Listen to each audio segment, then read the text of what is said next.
22শে শ্রাবণ মানে রবীন্দ্রনাথ ঠাকুরের প্রয়াণ দিবস। আর সেদিন দুর্গাপুরে একটা বেশ অন্যরকম অনুষ্ঠান হয়েছে শুনলাম। হ্যাঁ, ঠিকই শুনেছেন। শিরোনাম ছিল রবি গানে ব্রহ্মাণ্ড চেতনা। বেশ অভিনব একটা ভাবনা। রবি গানে ব্রহ্মাণ্ড চেতনা মানে রবীন্দ্রনাথের গানের মধ্যে দিয়ে ইউনিভার্সের চেতনা খোঁজা। ইন্টারেস্টিং তো। একদম। কোয়ান্টাম ফিজিক্সের মতো কঠিন সব তত্ত্ব আর রবীন্দ্র দর্শন সব মিলেমিশে একাকার। বাহ, কারা আয়োজন করেছিল এটা? দুর্গাপুরের একটা সাংস্কৃতিক সংস্থা আছে, লহুরি। ওরাই আয়োজন করেন সম্পর্ক ভবনে। আচ্ছা, উদ্দেশ্যটা কি ছিল? মানে শুধু তো শ্রদ্ধা জানানো নয় নিশ্চয়ই। না না, শুধু প্রথাগত শ্রদ্ধাঞ্জলি একদমই নয়। আসলে চেষ্টাটা ছিল আরও গভীরে যাওয়ার। কবিগুরুর সৃষ্টি, তার ভাবনা চিন্তা, সেগুলো আজকের বিজ্ঞানের সঙ্গে, ধরুন বিগ ব্যাং বা কোয়ান্টাম তত্ত্ব, এগুলোর সাথে কোথায় মিলছে সে সেতুটা খোঁজা। মানে রবীন্দ্রনাথের কাজে যে মহাবিশ্বের কথা, চেতনার কথা আছে, সেটাকে আধুনিক ফিজিক্সের সাথে মেলানো। এটা আজকের কিছু বৈজ্ঞানিক ধারণার সাথে বেশ প্রাসঙ্গিক। আর এই মেলবন্ধনের বিষয়টা যিনি ব্যাখ্যা করছিলেন তিনি তো একজন বিজ্ঞানী, ডক্টর শ্রীরূপা চোংদার। হ্যাঁ, ডক্টর শ্রীরূপা চোংদার। উনি একাধারে পদার্থবিজ্ঞানী আবার দার্শনিকও। এনআইটি রাউরকেলা থেকে পিএইচডি করেছেন। ও, কিসের ওপর? কণা পদার্থবিদ্যা আর সৃষ্টিতত্ত্ব, মানে কসমোলজি। গবেষণার বিষয় ছিল নিউট্রিনো ফিজিক্স। তার মানে উনি বিষয়টা একেবারে বিজ্ঞানের দৃষ্টিকোণ থেকেই দেখেছেন। একদম। ডক্টর চোংদার দেখিয়েছেন রবীন্দ্রনাথের গান বা কবিতায় কিভাবে মহাবিশ্বের সৃষ্টির সেই আদি প্রশ্নগুলো উঠে এসছে। যেমন ধরুন, বিগ ব্যাং থিওরি কি বলে? মহাবিশ্ব একটা বিন্দু থেকে শুরু হয়েছে। হ্যাঁ, সিঙ্গুলারিটি থেকে। ঠিক। রবীন্দ্রনাথের লেখাতেও কিন্তু বারবার এই শূন্য থেকে সৃষ্টির রহস্যের কথা আসে। কিছু না থেকে সবকিছু হওয়ার যে বিস্ময়, বিজ্ঞান সেটাকে সমীকরণ দিয়ে খোঁজে, আর রবীন্দ্রনাথ সেটাকে অনুভব করেছেন তার কাব্যিক অন্তর্দৃষ্টি দিয়ে। বাহ, দারুণ সংযোগ তো।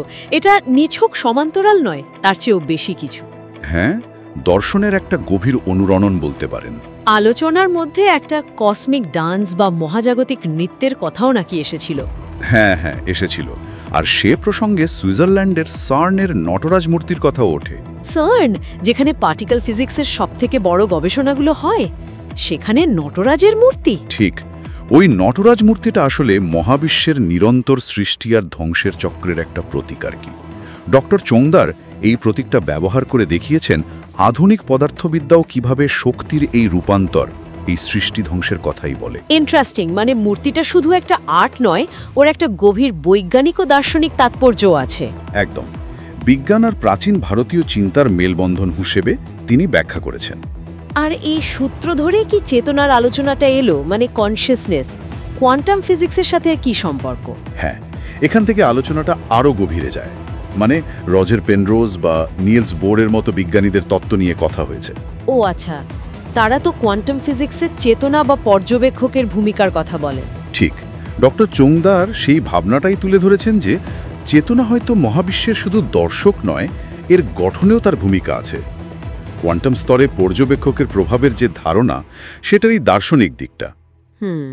তার মতে রবীন্দ্রনাথের লেখায়, বিশেষ করে ওই মহাজাগতিক প্রেমের ধারণায়, এই অংশগ্রহণমূলক মহাবিশ্বেরই একটা ছায়া পাওয়া যায়। উনি প্রশ্ন তুলেছেন, চেতনা ছাড়া বিজ্ঞান কি সম্পূর্ণ? খুব জরুরি প্রশ্ন। বিজ্ঞান আর হিউম্যানিটিসকে মেলানোর কথা বলছেন। একদম। অনুষ্ঠানটা নিশ্চয়ই শুধু এই তত্ত্ব আলোচনাতেই সীমাবদ্ধ ছিল না, একটা পরিবেশও তো ছিল। হ্যাঁ, অবশ্যই। লহরীর প্রতিষ্ঠাতা সীমান্ত তরফদার সভাপতিত্ব করেন, কবি সমীর দাসের আবৃত্তি ছিল, শিল্পী সৌম্য দত্ত রবীন্দ্রসঙ্গীত গেয়েছেন, আর তরুণ প্রজন্মের অংশগ্রহণও ছিল চোখে পড়ার মতো। কারা ছিলেন? নিবেদিতা বিশ্বাস, সমীর চক্রবর্তী, ডালিয়া, রাখি সরকার, কানাই বিশ্বাস, শুভেন্দুবাবু, এরকম অনেকেই। দুর্গাপুরের সংস্কৃতির জগতে এটা একটা বেশ গুরুত্বপূর্ণ ঘটনা হিসেবেই দেখা হচ্ছে।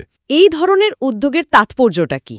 মানে এটা কি শুধু দুর্গাপুরের একটা অনুষ্ঠান, নাকি এর চেয়েও বড় কিছু ইঙ্গিত দেয়? দেখুন, তাৎপর্যটা কিন্তু বেশ গভীর। এটা শুধু একটা অনুষ্ঠান নয়, আমার মনে হয় এটা বিজ্ঞান আর দর্শনের মধ্যে একটা খুব দরকারি আলোচনার শুরু, যুক্তি আর অনুভূতির মেলবন্ধন। এটা প্রমাণ করে যে রবীন্দ্রনাথের কাজ শুধু সাহিত্য বা গানের গণ্ডিতে আটকে নেই।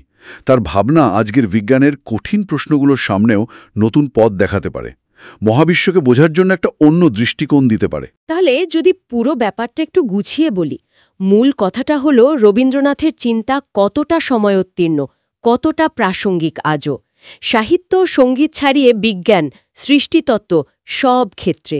একদম ঠিক। আর এখানেই হয়তো একটা বড় প্রশ্ন রেখে দেওয়া যায় আলোচনার শেষে। কি রকম? এই যে শিল্প, দর্শন আর বিজ্ঞানকে মেলানোর চেষ্টা, এটা কি ভবিষ্যতে মহাবিশ্ব নিয়ে আমাদের ধারণাকে আরও উন্নত করতে পারে, বদলে দিতে পারে?